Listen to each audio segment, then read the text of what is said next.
Yeah. You know, those toxic habits, things, and people. Yeah. You see, I put that in order. That was on purpose. Yeah. So I'll go there. So guys, I have an online school, Shawn Antonio Life Coaching. You can find me actually on my website on ShawnAntonio.com. You'll see my online school, stuff like that, right? So I have a course called Reset Your World. And Reset Your World is free for everybody around the world. I trended in India when I first launched it last April. It was crazy. I was like getting 20, 30 students a day. It was awesome. So India, thank you guys for supporting me. You guys are awesome.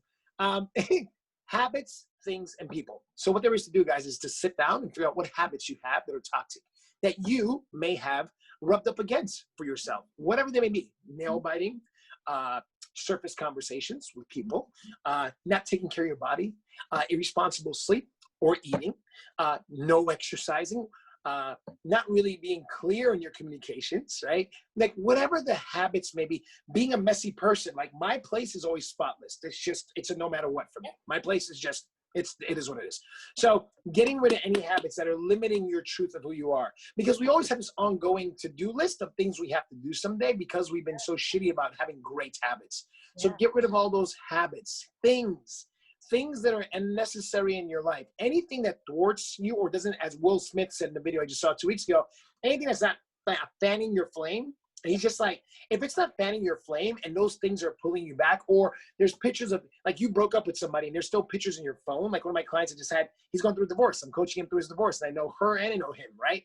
And I had him go through his phone and back up all the photos of him and his wife and or ex-wife now going, and get rid of those out of his phone. Get rid of anything that reminds him of her. So things like, holding on to a couple pictures of him and his daughter and wife, that's fine.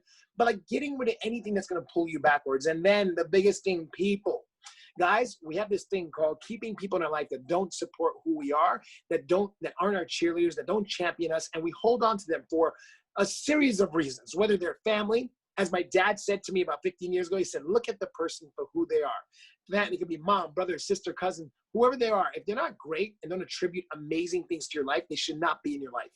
And if you have the chance to reinvent the relationship and call all the elephants, the pink elephants, as I call them, the pink elephants in the room, if you get to actually acknowledge them and say, hey, we're suffering here. This is a suffocating relationship and it's my bad. I did this and I want to clean that up. And if you want to clean up my relationship, I'm in.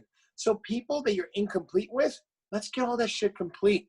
I talk about that in Having Amazing Relationships. I talk about the 8 different areas of our lives that we kind of fuck up and just drop the ball on. And people are the biggest thing. Go through your phone. See who you no longer need in your life.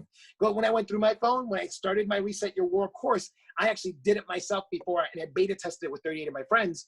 And then I put it out there to the world. And everybody got great results. And the one that they struggled the most with was people.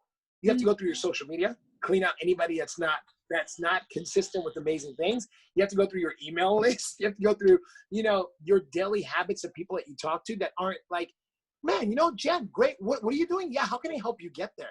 What do you need? You got to have people that are on your team, Team Jen, Team Shawn. And if you don't have that, and if you're not being that for other people, that's what it is too. Because if you're the toxic person, that's a problem too, right? Because you got to look at yourself in the mirror and go, am I the one that's being toxic? And if I am, why?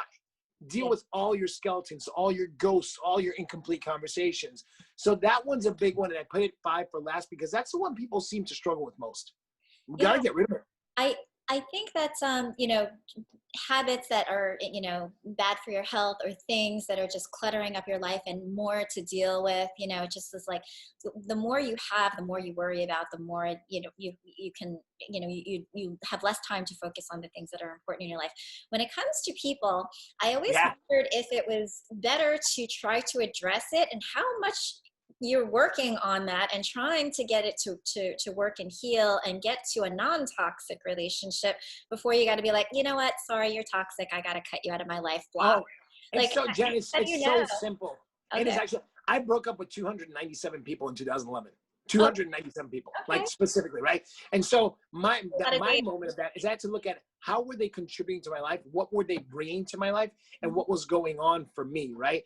And that being said, you gotta be able to have your talking points. It's almost like a meeting. Like when you are about to have a moment with somebody, you have like, for me, I have my Post-its at the bottom of my phone so I can see what I'm talking to you about, right? But for me, I go in going, all right, I love this person. I want to fix this relationship. So if I want to fix it, I got to take responsibility for what I did first. That's what you do. You disarm them by saying, hey, you know what? I know I've been shitty. I didn't show up for you in this moment, that moment. And take responsibility and be willing to change that, okay? If you want that person in your life, if there's value in the relationship, if they light your fucking heart up, if they do, keep them and fight for them and clean it up. But if they're not, and their responses to what you bring up are not gonna work out for you, you gotta be real with yourself and say, you know what? Our time is up. As I said to many of my friends back then, our season is up. And for me, because I was in nightlife for so long, I was used as the go-to nightlife guy here, Vegas, Chicago, Dallas, Miami, New York, and in Australia. Because my wife and daughter are Australian. I lived in Adelaide for a while. People would drop my name worldwide. And guess what? I did that. I conditioned my whole environment to talk to me anytime they needed anything in those cities. And I got abused. And in 2011, I woke up and looked around and I was like, who are all these energy vampires? I'm exhausted. Yeah. But I trained them. So I had to clean that up and go, hey, you know what? And guess what? Out of those 200, almost 300 people, actually, about 150 of them are still in my life because they took responsibility. They came back and said, Shawn, you know what? You're right. I was being a bad friend. I fucked it up. And so, wow. So you give a person a chance to really shine. Like I said, you have to look at your life and take inventory and see what are you doing, especially now during COVID. Don't let the COVID excuses, as far as like, I need somebody, let me just stay in this really bad relationship and continue to suffer throughout COVID because then I'll be alone. Mm-hmm. Come on. That's retarded that people do that to themselves. Stop settling. My tattoo on my hand says, never settle. Settle. That's my favorite mantra.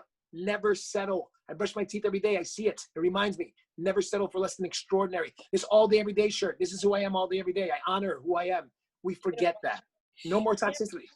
It's so important. And the nice thing about that is I think that it relates so much to what I, and what my philosophy and platform is that because there is so much superficiality, so many people that get used, they love things and use people. Why don't they love people and use things? And so that, can't we train people to love people more, love harder, love out loud, live and live out loud, yeah. And really just get to a place where they can see beauty within and not the external or what can that person do for me, because you shouldn't really be looking externally for completion or for validation. You should really agenda relationships. Yeah. Those are agendas. Those aren't good. And so recognizing that, whether or not you do that or somebody else is doing that to you, it leaves you feeling empty inside, or it might leave somebody else feeling really empty, like, gosh, that person just wanted me for this or that, not really for who I am and exactly. But to add to that, you have to actually be authentic and say, who are you, right? One of my favorite quotes I ever saw back in 2016, October, I'll never forget, it said, what you allow is what will continue. Yeah. Right? I chopped it up. Now I say what you allow will continue. So it's our allowance and our insecurities or lack of validation or things that we have all these fucked up relationships, and we just got to do some housekeeping.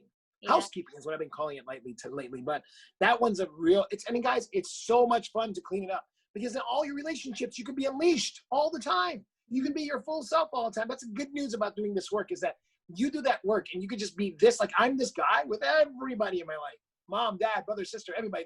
They expect this person. When I'm not this, they're like, hey, Shawn, are you okay? And I've been called out before. When I was in dark places in my life, when my whole accident happened and I was falsely accused, I was in a dark place. I had friends calling me up going, hey, bro, you okay? And I'm like, no, I'm not.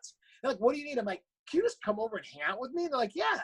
And like, I just would sit with my friends and just talk and smoke cigars, which I didn't even know I liked cigars. And, like just being with people, like we got to be better about all these things. We just do. So yeah, that's my rant on that.